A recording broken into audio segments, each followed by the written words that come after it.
Fala pessoal, vocês sabem o que é alarme de incêndio? Ou a diferença entre o alarme convencional e o alarme endereçável? Se você não sabe o que aprender, já aproveita, se inscreve aqui no canal, clica no botãozinho vermelho, ativa o sininho para receber a notificação dos próximos conteúdos. Eu sou Alisson Ramagnoli, engenheiro civil, e esse é o quadro Segurança contra Incêndio. Vamos pro conteúdo!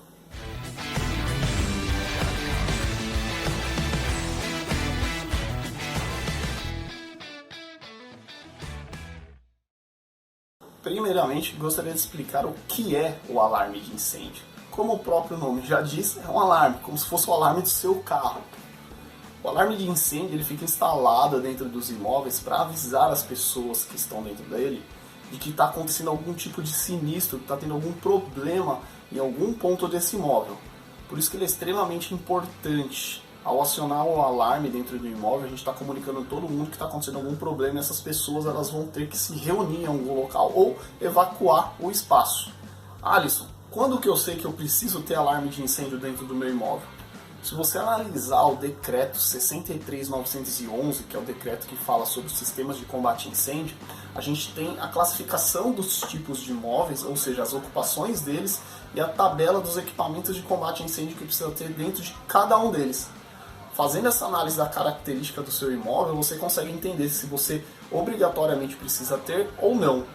Claro que se você não precisar ter dentro de uma característica de lei, você pode sim colocá-lo para você se sentir mais seguro ou até mesmo por algum motivo específico. Aonde eu necessariamente instalo o meu alarme de incêndio? O alarme de incêndio ele vai ser dimensionado dentro do projeto de combate a incêndio que você vai aprovar no Corpo de Bombeiros. Mas vamos falar dele propriamente sim, o equipamento. A central de alarme ela sempre tem que ficar num local onde tem pessoas 24 horas. Porque senão não adianta, né? Se não tiver ninguém para monitorar ele ou saber o que está acontecendo, ele vai soar, pode ser que seja às vezes até um erro de alguém acionou equivocadamente.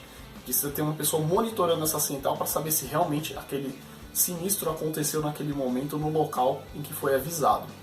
Os periféricos do alarme de incêndio, que são as botoeiras de acionamento, ela, assim, em 90% dos casos elas vão estar junto com os pontos de hidrante. Então, onde você tiver essa caixa aqui, geralmente vai ter esse acionador aqui, ou não necessariamente esse, ou de alguma marca específica que esteja usando no local.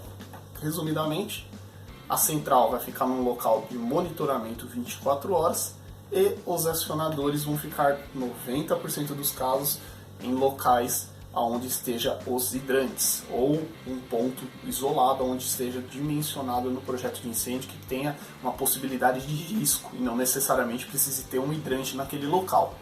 Qual é a diferença entre o alarme convencional e o endereçável? É a forma que a gente trabalha com ele.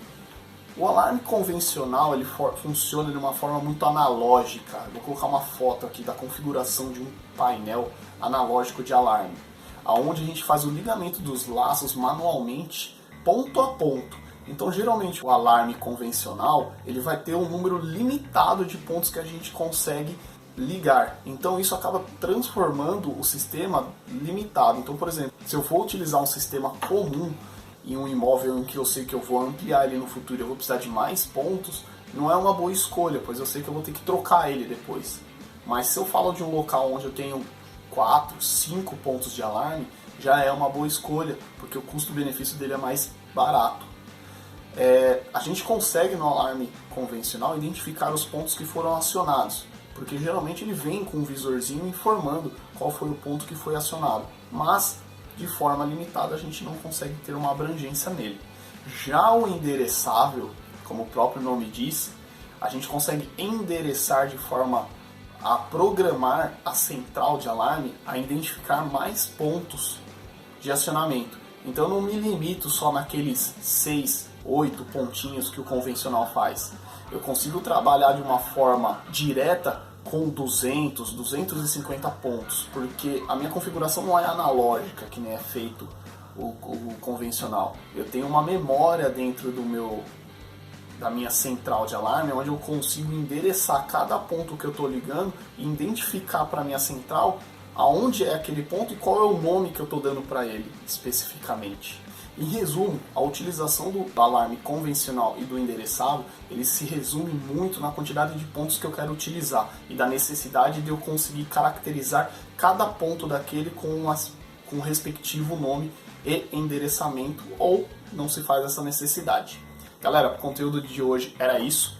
Se você ficou com alguma dúvida sobre alarme de incêndio, manda aqui. Se teve algo que eu não comentei que você tem dúvida, manda que eu posso fazer um próximo vídeo falando sobre alarme de incêndio e tirar essa dúvida não só para você, mas para todos que estão assistindo a gente. Não se esqueça, se inscreve no canal, deixa aquele joinha se o conteúdo foi super útil para você e eu vejo você semana que vem no próximo conteúdo. Um abraço!